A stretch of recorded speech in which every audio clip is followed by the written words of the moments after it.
Hello नमस्कार students, welcome to law prep judiciary YouTube channel. आज के हमारे वीडियो में चर्चा का विषय रहेगा सिविल लॉ से एक बहुत important concept res judicata and res sub judice. CPC में हम इन दोनों प्रिंसिपल्स को फाइंड करते हैं सेक्शन 10 और सेक्शन 11 में। तो इसी पर आज हम चर्चा करेंगे कि इनकी क्या एसेंशियल रिक्वायरमेंट्स हैं, किन कंडीशंस में एप्लीकेबल होते हैं और इनका लीगल इफेक्ट होता क्या है और दोनों में क्या डिफरेंस है। तो चलिए स्टार्ट करते हैं। हम शुरू करेंगे सेक्शन 11 जो है रेस जुडिकेटा से। तो पहले रेस जुडिकेटा को समझते हैं। देखिए रेस जुडिकेटा क्या है। दोनों ही शब्द रेस जुडिकेटा और सब जुडाइस ये लैटिन भाषा के शब्द हैं। अब रेस जुडिकेटा का शाब्दिक अर्थ या लिटरल अगर हम उसको इंग्लिश में ट्रांसलेट करेंगे तो उसका मतलब बनता है कि थिंग्स विच आर डिसाइडेड या matter that has already been decided. तो रेस जुडिकेटे का मतलब है कि कोई मैटर जिस पर कोई डिसीजन एक फाइनल ओपिनियन बन चुका है, फ्रेम हो चुका है। अब इसे हम जब अपने लॉ में या कोर्ट की प्रैक्टिसेस में अप्लाई करें तो बनता है कि कोई केस लॉ या कोई सूट या किसी सूट में कोई पर्टिकुलर मैटर, कोई पर्टिकुलर इश्यू, क्वेश्चन अगर उस पे कोर्ट ने अपना फाइनल जजमेंट दे दिया है तो उसे हम कहते हैं रेस जुडिकेटा। अब इसका इम्प्लीकेशन क्या है। सेक्शन 11 जो है वो करता है इसके कि कोई मैटर ऑलरेडी डिसाइडेड है तो उसको हम दोबारा से नहीं सुनेंगे। लेकिन सेक्शन 11 पे आने से पहले हम इस रेस जुडिकाटा के ओरिजिन से रिलेटेड कुछ बातें जान लेते हैं कि कौन सी मैग्जिम्स पर ये बेस्ड है, क्योंकि ये कॉमन लॉ से निकल के आया है। तो क्या ऐसे सिद्धांत थे, प्रिंसिपल्स थे जिस पे ये आधारित है। तो रेस जुडिकाटा मीनिंग हमने देख लिया कि केस जो कि ऑलरेडी कोर्ट ने डिसाइड कर दिया है और सेम पार्टीज के बीच में कुछ एसेंशियल कंडीशन है सेक्शन 11 में, वो हम सेक्शन 11 को करते समय देखेंगे। लेकिन सेम पार्टीज के बीच में सेम मैटर है, सेम क्वेश्चंस पूछे गए हैं दोनों केस में और एक केस ऑलरेडी डिसाइड हो गया तो हम उसे कहेंगे ये रेस जुडिकेटा है और सेकंड जो सब्सिक्वेंट सूट है उसको बार करते हैं। लेकिन हम इसकी मैग्जिम्स पहले देखते हैं। तो तीन मैग्जिम्स, इंपॉर्टेंट मैग्जिम्स है जिसपे रेस जुडिकेटा का प्रिंसिपल बेस्ड है। पहली है नेमो डेबे बिस वेक्सारी प्रो उनो एट इडम कॉजा। नेमो डेबे बिस वेक्सारी प्रो उनो एट इडम कॉजा। इस मैगजीम का अर्थ है कि किसी भी व्यक्ति को एक ही कॉज के लिए, एक ही कॉज के लिए या एक ही कॉज ऑफ एक्शन के लिए किसी व्यक्ति को दो बार या दो से अधिक बार जो है परेशान नहीं किया जाएगा, उसको कोर्ट में नहीं लेके आया जाएगा। कि कोई घटना हुई या कोई किसी व्यक्ति का कोई दोष है उसके लिए उसे दो बार या एक दो से ज्यादा बार जो है उसे कोर्ट में लाया नहीं जाएगा, प्रोसीडिंग्स उसके अगेंस्ट में नहीं की जाए, उसको परेशान नहीं किया जाए। कि no man should be vexed twice for same cause. तो ये इसलिए एक इंपॉर्टेंट मैगजिम है। इस पे हम देखते हैं कि रेस जुडिकेटा का प्रिंसिपल आधारित है कि एक बार कोर्ट ने कुछ डिसाइड कर दिया है तो उसी मामले के लिए उस व्यक्ति को या उस डिफेंडेंट को दोबारा से कोर्ट में नहीं घसीटा जाए। अब ऐसा ही यही मैगजिम पर हम देखते हैं कि हमारे इस भारतीय संविधान में एक आर्टिकल है, एक प्रोविजन है जो इसी मैगजिम पे आधारित है। और भारतीय नागरिक सुरक्षा संहिता में भी सेक्शन है, क्रिमिनल लॉ में भी ये सेक्शन या ये मैगजिम एप्लीकेबल होती है कि किसी एक एक्शन के लिए किसी व्यक्ति को दो बार उसको पे ट्रायल नहीं किया जाए, दो बार सजा नहीं दी जाएगी। तो ये आप स्टूडेंट्स कमेंट बॉक्स में बताएंगे कि कॉन्स्टिट्यूशन का कौन सा आर्टिकल और बीएनएसएस का कौन सा सेक्शन जो है वो इस मैगजिम पर बेस्ड है। ये आप सेक्शन में बताएंगे, कमेंट बॉक्स में बताएंगे। हम अभी बात करते हैं सिर्फ हमारे सिविल लॉ के बारे में। तो पहली मैगजिम हो गई। सेकंड मैगजिम है इंटरेस्ट रिपब्लिक उट सिट फिनिस लिटियम। इस मैगजिम का अर्थ है कि स्टेट का या जो सरकार है या किसी भी राज्य का या किसी सरकार का इंटरेस्ट, उसका हित इसी में है कि ये जो मामले कोर्ट में लंबित हैं, कोर्ट में जो मामले चल रहे हैं, अगर उनका एंड हो जाए, उनका कहीं ना कहीं एक फाइनल पॉइंट आ जाए। तो it is an interest of the state that there should be an end to a litigation. मतलब स्टेट का हित उसी में है कि कोर्ट में जो केस चल रहा है वो खत्म हो गया तो उसको खत्म माना जाए, ऐसा नहीं कि हम दोबारा से स्टार्ट कर दें। तो इस पे भी ये मैक्सिम ये प्रिंसिपल रेस जुडिकेटा का आधारित है कि एक बार कोई मामला या कोई केस खत्म हो जाता है, एंड हो जाता है, तो उसको एंड ही माना जाए। एंड थर्ड जो मैक्सिम है res judicata pro veritate accipitur. Res judicata pro veritate accipitur, इसका अर्थ है कि एक जुडिशियल डिसीजन, ये a matter that has been decided उसको हम एज एन एक्सेप्ट करें, कैसे कि वो सही डिसाइड किया गया है। A judicial decision must be accepted as correct. तो इस मैगजीम का कहना है कि अगर कोई फाइनल कोर्ट ने कुछ डिसाइड कर दिया है तो आप उसको सही माने। हाँ, लॉ जो है इट इज सब्जेक्ट टू जो relief, subject to the relief provided under law. कौन सा रिलीफ? जैसे रिवीजन का, रिव्यू का या अपील का। तो वो रिलीफ जो है या वो आपके पास रेमेडी एक अवेलेबल रहती है। अदरवाइज जो कोर्ट ने कुछ डिसाइड कर दिया आप उसको एक्सेप्ट करें कि ये सही है। हाँ, आप उसके अगेंस्ट अगर आपको नहीं ऐसा लगता है तो सीधी सी बात है कि आप अपील कर सकते हैं या रिव्यू या रिवीजन की पिटीशन लगा सकते हैं, लेकिन उसी मामले को दोबारा से नहीं किया जाना चाहिए। ये तीसरा मैगजीम ये कहता है कि हमने उसको सही मान लिया कि ठीक है, अगर इसमें हम थोड़ा सा ऑब्जेक्शन है तो हम दूसरे रेमेडी के पास जाएंगे, लेकिन इसी मामले को फिर से ट्रायल कोर्ट में शुरू से स्टार्ट करें तो ऐसा नहीं करें। तो ये 3 मैगजीम्स हैं, इंपॉर्टेंट मैगजीम्स भी है, एग्जाम्स में भी इन पे कई बार क्वेश्चंस पूछे जाते हैं। तो ये मैगजीम्स पर आधारित है हमारा रेस जुडिकेटा का प्रिंसिपल सिद्धांत। चलिए अब चलते हैं सेक्शन 11 पे। अब सेक्शन 11 सीपीसी का बार करता है कि कोई सूट जो कि ऑलरेडी डिसाइड हो चुका है और दोबारा से उसी मैटर पर सेम पार्टीज जो हैं वो अगर कोई सूट फाइल करती हैं तो सब्सिक्वेंट सूट जो है जो दूसरा सूट फाइल किया गया, इंस्टीट्यूट किया गया, उसका ट्रायल कोर्ट नहीं करेगा। ये तो सीधी सी बात है। अब इसके जो एसेंशियल पॉइंट्स है उसको हम सीक्वेंस वाइज देखते हैं। तो पढ़ते हैं सेक्शन 11। सेक्शन 11 स्टार्ट कैसे होता है कि no court shall try any suit और इशू इन विच, फिर ये कंडीशंस जिन पे लागू होती है। तो दो चीजों के बारे में है कि एक तो एप्लीकेबल किस पे होगा रेस जुडिकाटा, किसी एनी सूट या और एनी इश्यू। अब ये दो अलग अलग चीजें क्यों लिखी गई हैं?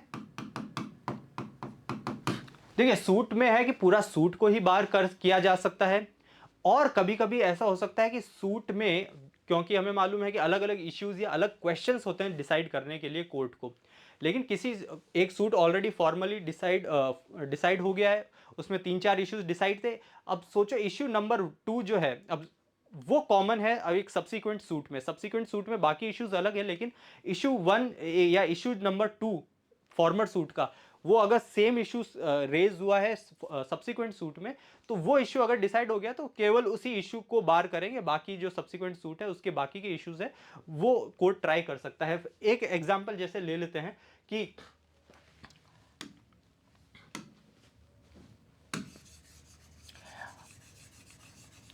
एक एग्जांपल हम इसमें अगर लें तो फॉर एग्जांपल ये है प्रॉपर्टी। इसमें दो पार्टीज हैं ए बी। पहला सूट हुआ ए वर्सेस बी। ये सपोज कि ये हुआ मॉर्टगेज का रिलेटेड कोई सूट था और इसमें मॉर्टगेज से संबंधित विवाद थे या इश्यूज थे। तो इसमें जो भी मॉर्टगेज से रिलेटेड क्वेश्चंस थे कोर्ट ने डिसाइड कर दिए, जिसमें एक क्वेश्चन था कि इसमें ओनर कौन है, ओनरशिप से रिलेटेड या पोजेशन से रिलेटेड कोई इश्यू जो है कोर्ट ने डिसाइड किया। अब सब्सिक्वेंट सूट आया कि अब ये दोनों सेल करना चाह रहे हैं। यहां पर अब मॉर्टगेज का मामला नहीं है, यहां पर सेल और purchase of A movable property से रिलेटेड मैटर है। लेकिन फिर इसमें अब 2-3 क्वेश्चन उन्होंने सब्सिक्वेंट सूट में बनाए कि सेल किसने किया, कब एग्रीमेंट हुआ, कब रजिस्ट्रेशन हुआ, ऐसा। लेकिन एक क्वेश्चन बन गया कि ओनरशिप्स और पोजेशन से रिलेटेड। तो ये ओनरशिप और पोजेशन से रिलेटेड मैटर यहां सूट 1 में ऑलरेडी डिसाइड हो चुका था। सूट 1 में ऑलरेडी डिसाइड हो गया, तो ए वर्सेस बी जो सूट 2 है इसमें डिफरेंट मैटर इन इश्यू है, लेकिन एक क्वेश्चन या एक जो इश्यू है वो सेम हो गया, ओनरशिप या पोजेशन से रिलेटेड। तो उस इश्यू पर भी सिर्फ केवल और उस इश्यू पर रेस जुडिकेटा का प्रिंसिपल एप्लीकेबल होगा, और क्योंकि ये ऑलरेडी डिसाइड हो गया इसमें, तो यहां पर कोर्ट उस पर्टिकुलर इश्यू को डिसाइड नहीं करेगा। बाकी का जो मैटर है सेल या परचेज से रिलेटेड, उस पर कोर्ट जो है आगे ट्रायल करेगा। तो no court shall try any suit या इशू, तो किसी सूट या इशू को ट्राई कोर्ट नहीं करेगा। कब? अब कंडीशंस हम देखते हैं। पहला है कि जहां पर दोनों सूट में फॉर्मर सूट और सब्सिक्वेंट सूट। अब एक बार ये कंडीशंस जानने से पहले एक बार ये टर्म भी जान लेते हैं कि फॉर्मर सूट और सब्सिक्वेंट सूट से क्या मतलब है। फॉर्मर सूट और सब्सिक्वेंट सूट। तो इसमें हम एक्सप्लेनेशन 1 जो है, इसी सेक्शन 11 का एक्सप्लेनेशन 1, उसमें पाते हैं कि वो कि फॉर्मर सूट का मतलब वो है जो सूट पहले डिसाइड हो चुका है। इस बात से फर्क नहीं पड़ता कि इंस्टीट्यूट कौन सा पहले हुआ था, मतलब कौन सा सूट पहले दायर हुआ। मान लो कि वाद ए और ये है सूट बी, पहले तो इंस्टीट्यूट ये हो गया और ये सूट इंस्टीट्यूट होने के 2-2.5 महीने बाद में ये सूट फाइल हुआ, लेकिन इसका डिसीजन पहले आ गया और ये सूट अभी भी पेंडिंग चल रहा है। तो जब इसका डिसीजन पहले आ गया तो ये हमारा फॉर्मर सूट है और ये बनेगा सब्सिक्वेंट सूट। तो इस बात से फर्क नहीं पड़ता कि इंस्टीट्यूट, डेट ऑफ इंस्टीट्यूशन हम नहीं देखेंगे, फॉर्मर और सब्सिक्वेंट सूट देखने के लिए देखेंगे क्या कि जजमेंट किसका पहले आया है, कौन सा डिसाइड हुआ है। तो जो फॉर्मर सूट जो कि पहले डिसाइड हो चुका है, उसका जो भी मैटर इन इशू था, मैटर इन इशू का अर्थात कि ऐसे फैक्ट्स एंड सर्कमस्टेंसेस जो कि वो रेस जिसकी वजह से वो सूट आया है, वो कॉज ऑफ एक्शन, बाकी और सर्कमस्टेंसेस, रेमेडी, ये सब मिलाकर मैटर इन इशू बनता है। तो पहले जो सूट, फॉर्मर सूट जो डिसाइड ऑलरेडी हो चुका है, उसका क्रक्स पॉइंट क्या था, क्या वो पॉइंट्स थे, क्या वो मैटर था जिस पर वो सूट आधारित है। अगर वही सब्सिक्वेंट सूट में भी वही मैटर, वही पॉइंट्स जो है वो मैटर इन इशू हो, वही इन इशू हो, तो matter that is directly and substantially in issue in the subsequent suit, तो जो सब्सिक्वेंट सूट है, तो उस सूट में क्या इंपॉर्टेंट मैटर है जिस पे बहस की जानी है, जिस पे कोर्ट को डिसाइड करना है। अगर वही पॉइंट्स या वही इश्यूज फॉर्मर सूट में भी डायरेक्टली और सब्सटेंशियली इशू में थे, या फॉर्मर सूट का भी क्रक्स पॉइंट वही पॉइंट्स, वही इश्यूज थे, तो ऐसे केस में हम कहेंगे कि पहला पॉइंट तो ये हो गया कि रेस जुडिकेटा एप्लीकेबिलिटी के लिए रिक्वायरमेंट क्या है कि दोनों फॉर्मर और सब्सिक्वेंट सूट्स में जो matter which is directly and substantially in issue है, जो कि उसका क्रक्स पॉइंट है जिसकी वजह से वो सूट आया है, वो दोनों में सेम हो। Second, former suit must have been suit between the same parties. तो पहला है कि same matter in issue same होना चाहिए। सेकेंड पॉइंट है कि सेम पार्टीज के बीच होना चाहिए, या फिर कोई persons who are litigating under the same party. तो या तो same parties A versus B है, या कोई पर्सन, फॉर एग्जांपल जब ये सूट डिसाइड हो गया उसके कुछ समय बाद में ए की डेथ हो गई, अब सब्सिक्वेंट सूट में इसके एलआर्स आ गए, तो एलआर भी तो ए के थ्रू ही क्लेम कर रहे हैं। तो ऐसे केस में एलआर ऑफ ए वर्सेस अगर बी का सूट है तो वो भी सेम पार्टीज के बीच में या persons claiming under the same parties माना जाएगा। तो ऐसे, तो वो अगर पार्टीज सेम है तो ये सेकंड कंडीशन है रेस जुडिकेटा की एप्लीकेबिलिटी के लिए। थर्ड है कि सच पार्टीज जो कि सेम पार्टीज हैं, they must be litigating under the same title of the former in the former suit. तो मतलब जिस सब्सिक्वेंट सूट में जिस लीगल टाइटल, यहां लीगल टाइटल से अर्थ है उनकी लीगल कैपेसिटी, किस कैपेसिटी में वो पार्टीज जो हैं वो सूट ला रही हैं, या उस सूट की पार्टीज हैं, उनकी क्या कैपेसिटी है या क्या लीगल कैरेक्टर है। तो जो सब्सिक्वेंट सूट में उन पार्टीज का लीगल कैरेक्टर है, वही लीगल कैरेक्टर अगर फॉर्मर सूट में भी था तो रेस जुडिकेटा का प्रिंसिपल एप्लीकेबल हो जाएगा। तो थर्ड पॉइंट है, पहला point matter in issue same होना चाहिए, दोनों सूट में पार्टी सेम होनी चाहिए, या कोई पर्सन अगर किसी पार्टी के अंडर लिटिगेट कर रहा है तो सेम पार्टी के अंडर लिटिगेटिंग होना चाहिए। थर्ड है उन पार्टीज का लीगल कैरेक्टर, उनकी कैपेसिटी जो है सूट फाइल करने की वो सेम रहनी चाहिए। कैपेसिटी से मतलब जैसे फॉर्मर सूट में अगर वो मॉर्टगेज और मॉर्टगेजी के रेस्पेक्ट में सूट था, सेकेंड में उनका अगर है किसी और कॉन्ट्रैक्ट से रिलेटेड, सेल परचेज या गिफ्ट से रिलेटेड अगर कोई मैटर था, तो वहां पर मैटर एंड इशू भी अलग हो जाएगा, उन पार्टीज का जो कैपेसिटी है वो भी डिफरेंट हो जाती है। और फोर्थ पॉइंट है कि the court which decided the former suit must be court competent to try the subsequent suit. देखिए, और the suit in which the issue is subsequently raise. तो सीधी सी बात है, देखो आप हमें जानते हैं, हम ये जानते हैं कि कोई डिसीजन या कोई जजमेंट जो है वो लॉफुल तब होगा जब कॉम्पिटेंट कोर्ट के द्वारा दिया जाएगा। तो फॉर्मर सूट जो है, जो पहले डिसाइड हो चुका है, उससे तो उस कॉम्पिटेंट कोर्ट के द्वारा डिसाइड होना ही चाहिए। इसको मैं एक बार रब करता हूं, चलिए यहां पे इसी में देखते हैं कि जैसे सूट 1 है, ये आपका फॉर्मर सूट है, और सूट 2 ये है आपका सब्सिक्वेंट सूट। ये सूट डिसाइड हुआ इस कोर्ट के द्वारा, तो एक रिक्वायरमेंट तो है कि ये सूट वन जो है, फॉर्मर सूट है, वो जिस कोर्ट ने डिसाइड किया है वो कॉम्पिटेंट होना चाहिए इस सूट के लिए। ठीक है, इस सूट के लिए तो हुआ, तो वैलिड एक डिसीजन आ गया। लेकिन फोर्थ पॉइंट ये कहता है कि ये जो कोर्ट जिसने फॉर्मर सूट को डिसाइड किया है वो कॉम्पिटेंट होना चाहिए, उसके पास ज्यूरिसडिक्शन, ऐसी अथॉरिटी होनी चाहिए कि वो सूट टू को भी डिसाइड कर सके। क्यों? क्योंकि अगर सूट टू को ये कोर्ट डिसाइड नहीं कर सकता है, इसका मतलब सूट टू के जो मैटर्स हैं उसको हम ये नहीं कह सकते कि फाइनली डिसाइड हो चुके हैं, क्योंकि ये कोर्ट ने तो इस सूट में जो मैटर डिसाइड किए हैं इसी के लिए कॉम्पिटेंट था। इस सूट के जो मैटर्स हैं, इस सूट के जो इश्यूज हैं, उसको डिसाइड करने के लिए अगर ये सूट कॉम्पिटेंट नहीं है तो इसका मतलब ये इस सूट के जो इश्यूज हैं वो अभी भी अनडिसाइडेड है, तो फिर वहां पर रेस जुडिकाटा एप्लीकेबल नहीं हो पाएगा। ऐसा कहां हो सकता है? जनरली, जैसे फॉर एग्जांपल अगर लेते हैं कि पेक्यूनियरी ज्यूरिसडिक्शन, इस सूट की सूट वैल्यू कुछ थी, फॉर एग्जांपल 50,000 रुपीज, तो यहां पर सिविल जज के पास में मैटर गया, उसने डिसाइड कर दिया।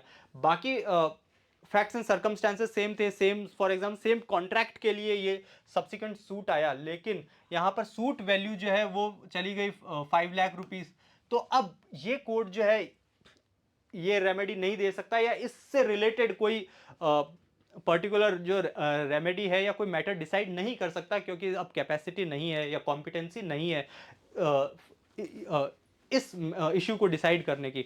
तो यहाँ इस ऐसे इशू पर अब ये डिसाइड करने के लिए कि क्या डैमेजेस 5 लाख होने चाहिए या कितने डैमेजेस होने चाहिए, कॉम्पनसेशन होना चाहिए, उसके लिए ये कोर्ट कॉम्पिटेंट नहीं था। तो ऐसे मामले में फिर क्या होगा कि रेस जुडिकाटा एप्लीकेबल नहीं होगा। तो इंपॉर्टेंट चीज क्या है कि सूट वन तो अब एक कॉम्पिटेंट कोर्ट से डिसाइड होना ही चाहिए, वो कोर्ट सूट टू या जो सब्सिक्वेंट सूट है उसे भी डिसाइड करने के लिए कॉम्पिटेंट रहना चाहिए।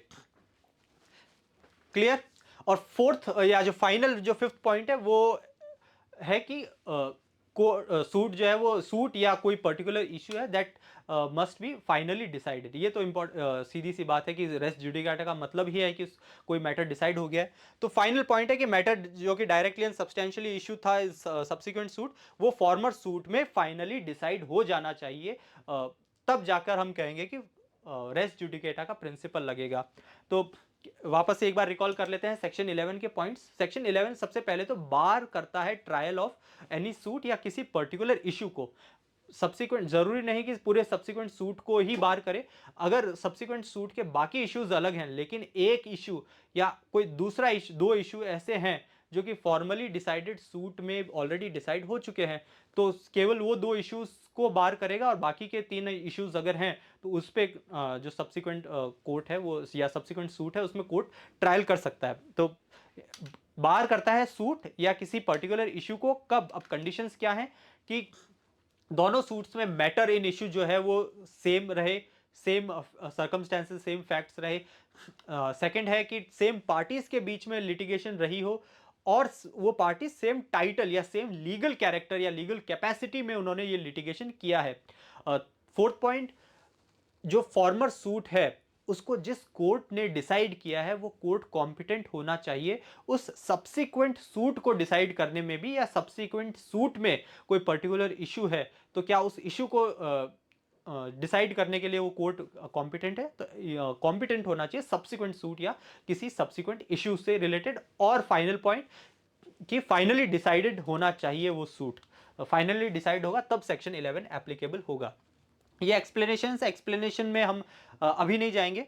एक्सप्लेनेशन जो है वो अलग अलग कुछ कंडीशंस या कैसी कंडीशंस को बताते हैं उससे संबंधित है, जैसे कि रिलीफ। फॉर एग्जांपल एक्सप्लेनेशन 5 एक बार देखते हैं कि relief claimed in the plaint which is not expressly granted by the decree for the purpose of this section deemed to be have been refused.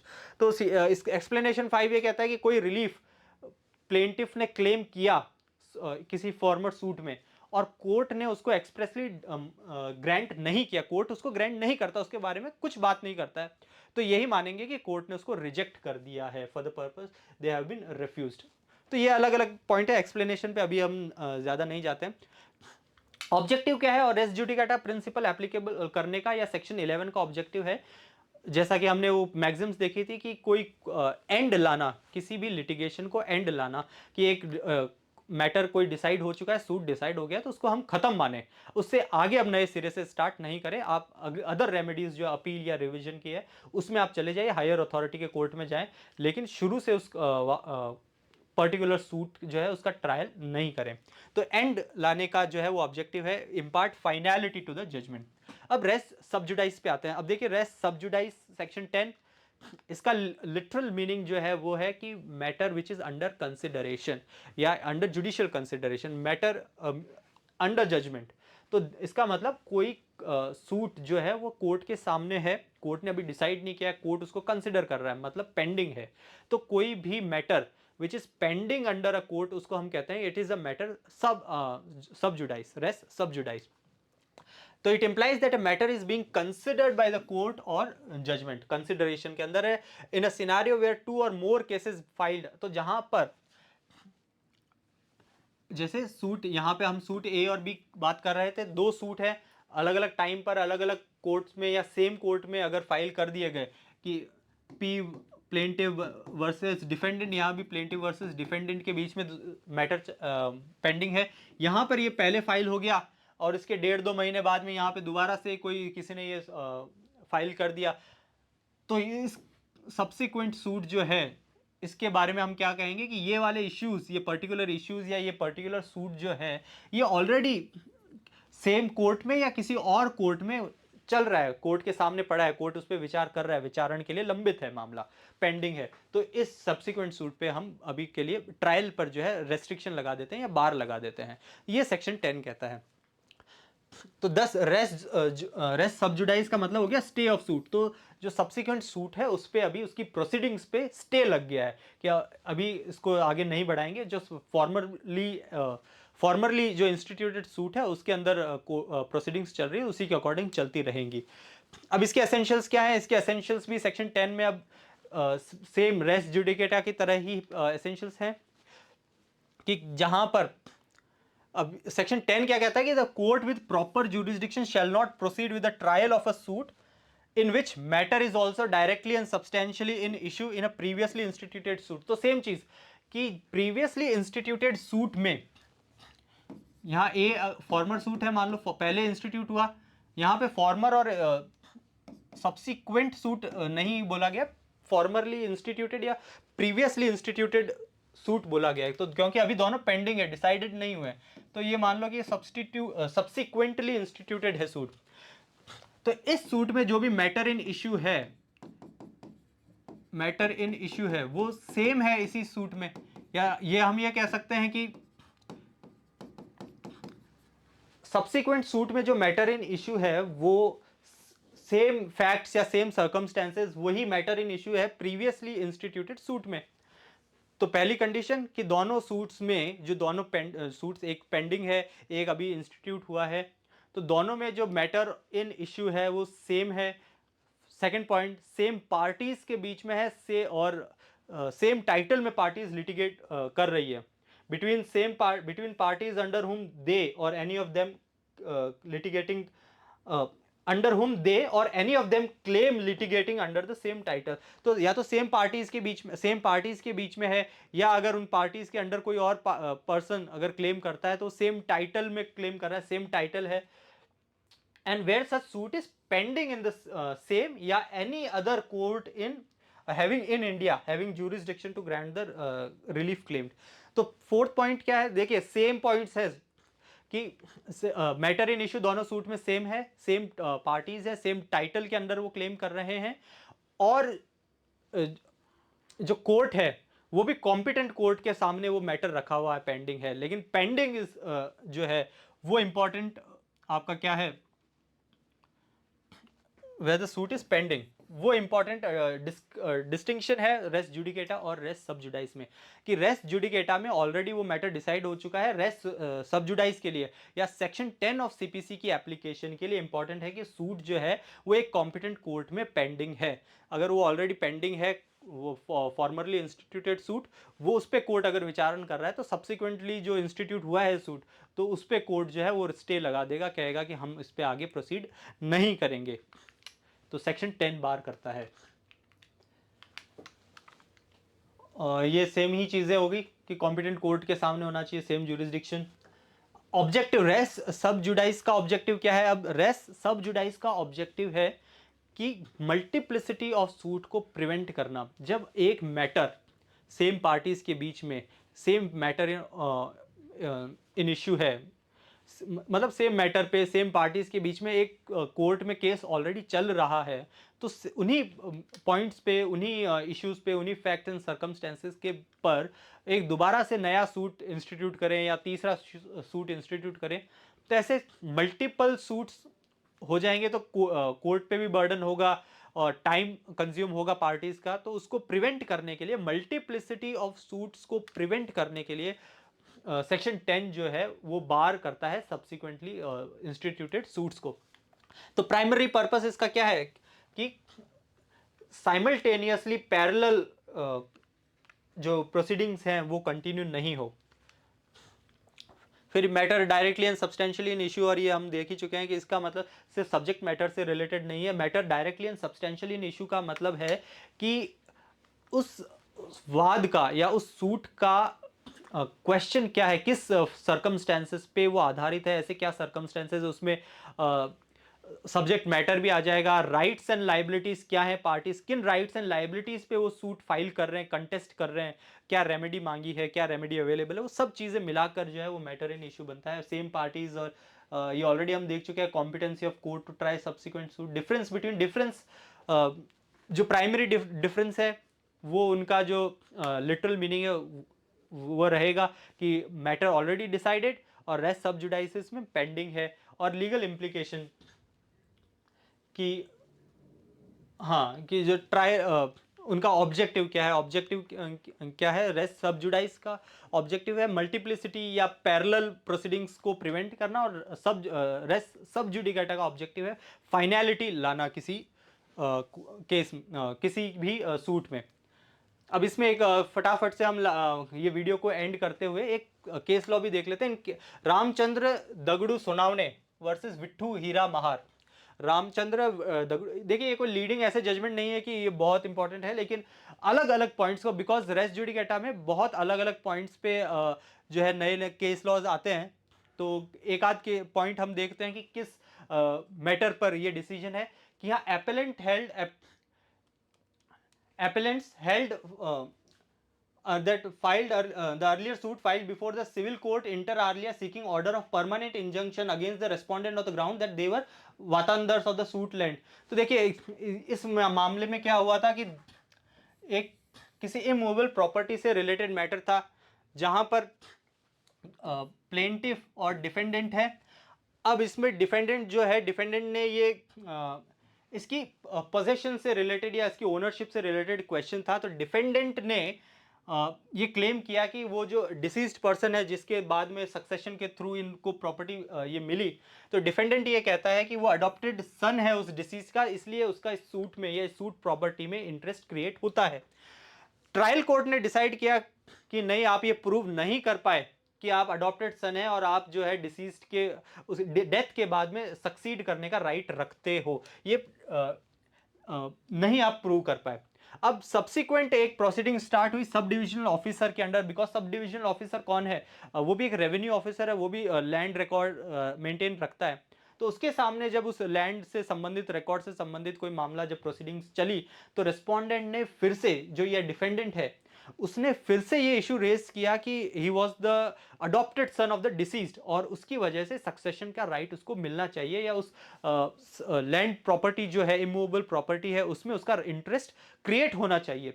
तो यहां पर ये सब डिविजन ऑफिसर ने बोला, या सब डिविजन ऑफिसर ने इस चीज को माना कि बिकॉज ये मैटर ऑलरेडी डिसाइड हो चुका है, जो सिविल कोर्ट है वो कॉम्पिटेंट है डिसाइड करने के लिए कि जो इंटरेस्ट है या सक्सेशन है उसके राइट को डिसाइड करने के लिए कॉम्पिटेंट है। तो उसने ऑलरेडी जब डिसाइड कर दिया कि आप ये प्रूव नहीं कर पाए और या आप एस्टेब्लिश नहीं कर पाए कि आपको कोई सक्सेशन का राइट है, तो जो सब डिविजन ऑफिसर है वो इस मामले में दोबारा से नहीं जाएगा।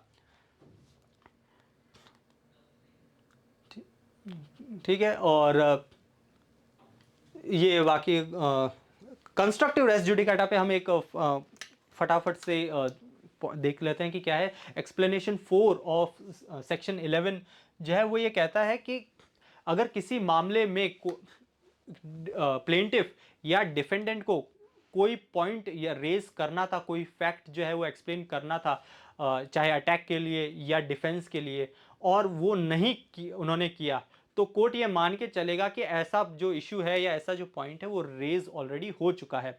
इसका मतलब पार्टीज के पास ऐसे ऑप्शन नहीं है कि अच्छा उनके पास 3 इश्यूज है अपने केस में, अपने डिफेंस के लिए या अपने अटैक के लिए, क्लेम के लिए 3 पॉइंट्स हैं और वो एक एक पॉइंट्स लिए जा रहे हैं, ताकि अगर इस पे मेरा फेवरेबल डिसीजन नहीं आया तो मैं दोबारा से सूट फाइल करूंगा और उसमें दूसरा इशू रेज करूंगा कि पहला इशू तो डिसाइड नहीं हुआ क्योंकि रेज ही नहीं किया। तो ऐसा नहीं चलेगा। ऐसा किसी भी सर्कमस्टेंसेस को प्रिवेंट करने के लिए एक्सप्लेनेशन 4 है कंस्ट्रक्टिव रेस जुडिकेटा, कि अगर कोई फैक्ट ऐसा है या कोई इशू ऐसा है जो कि बहुत इंसिडेंटल है, बहुत इतना क्लोजली रिलेटेड है उस सूट से कि वो किया जाना चाहिए रेज, और पार्टीज ने चाहे डेलिबरेटली या एक्सीडेंटली अगर कोई मिस कर दिया, बिकॉज इतनी बार अमेंड करने की भी उनको अपॉर्चुनिटी देते हैं, अपने रिटर्न स्टेटमेंट या जो प्लेंट है उसको अमेंड करने की अपॉर्चुनिटीज मिलती है, लेकिन उन्होंने नहीं किया रेज, तो कोर्ट ये मान के चलेगा ये पर्टिकुलर इशू बिकॉज इतना इंसिडेंटल था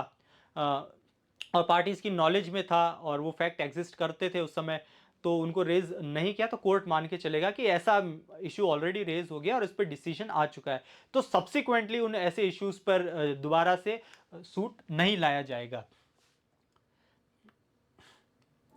तो जैसे ये केस है एक state of Uttar Pradesh versus Nawab Hussain. इस केस में जो डिफेंडेंट है नवाब हुसैन, ये कांस्टेबल है या शायद ऐसा ही है, सब इंस्पेक्टर है यूपी पुलिस में, और इनको डीआईजी के एक ऑर्डर के द्वारा इनको जो है डिसमिस कर दिया गया। डिसमिस कर दिया तो इन्होंने रेज किया इशू, और रेज करने का चैलेंज किया उस डिसमिसल को, that he was not offered reasonable opportunity, और ये पिटीशन भी डिसमिस हो गई। तो उन्होंने जब उनका डिसमिसल हुआ डीआईजी के द्वारा, तो उन्होंने कोर्ट में जाके कहा कि उनको हियरिंग की अपॉर्चुनिटी नहीं दी, और कोर्ट से अपील की डिसमिसल के अगेंस्ट। कोर्ट ने माना कि नहीं, आपका जो स्टैंड है वो वैलिड नहीं, और उस पिटीशन को डिसमिस कर दिया। अब सब्सिक्वेंटली उन्होंने एक और सूट फाइल किया या एक और पिटीशन फाइल की, और अब की बार उन्होंने ये इशू रेज किया कि उनका अपॉइंटमेंट आईजी के द्वारा था और डीआईजी के द्वारा उनका डिसमिसल नहीं किया जा सकता, और डीआईजी के द्वारा जो डिसमिसल का ऑर्डर है वो इस वजह से इनवैलिड है। तो कोर्ट यहां क्या कहता है, कोर्ट का ऑब्जर्वेशन है कि ये बात तो आपको तब भी मालूम थी जब आपने पहला सूट फाइल किया, उस समय भी, या पहली पिटीशन फाइल की उस समय भी आपको मालूम था, या फैक्ट सेम ही थे कि आईजी के द्वारा अपॉइंटमेंट था और डीआईजी का जो डिसमिसल का ऑर्डर है वो वैलिड नहीं है, तो उस समय रेस किया जाना चाहिए था। लेकिन आपने चाहे डेलिबरेटली आपने जानबूझ के नहीं किया हो या आपसे भूलवश हो गया होगा, लेकिन बिकॉज वो उस पहले सूट में ही ये इशू रेस होना चाहिए था और डिसाइड होना चाहिए था, लेकिन अब जब आप दोबारा सूट लाते हैं उस इश्यू को रेज करते हैं, तो ये कंस्ट्रक्टिव, या हम इसको कंस्ट्रू करेंगे कि ये रेस जुडिकेटा से बार्ड हो गया है, ऑलरेडी ये मैटर डिसाइड हो चुका है। इस तरह से सब्सिक्वेंट सूट में फिर उस इश्यू को रेज नहीं करने दिया गया। तो ये इस तरह से हम देख सकते हैं कि कैसे ये रेस जुडिकेटा का प्रिंसिपल एप्लीकेबल होता है, और बहुत अलग अलग पॉइंट्स हैं। कभी मैटर इन इशू पे कोर्ट डिसाइड करेगा, कभी सेम पार्टीज हैं या लीगल कैरेक्टर क्या है पार्टीज का, उन पे डिसीजन आता है। तो स्टूडेंट्स, आई होप कि ये वीडियो आपको अच्छा लगा होगा, और रेस जुडिकेटा और सब जुडाइस पर आपके कॉन्सेप्ट भी थोड़ा क्लियर हुआ होगा। और ऐसे और वीडियोस के लिए आप जुड़ जाइए लॉ प्रेप जुडिशरी के यूट्यूब चैनल से, और समय समय पर आपको अलग वीडियोस मिलते रहेंगे। और अगर आप इस चैनल पे नए हैं तो सब्सक्राइब करें, और अपने दूसरे जो स्टूडेंट्स हैं या एडवोकेट साथी हैं उनको आप शेयर करें। हम फिर मिलेंगे किसी और वीडियो में किसी और टॉपिक के साथ। Thank you so much.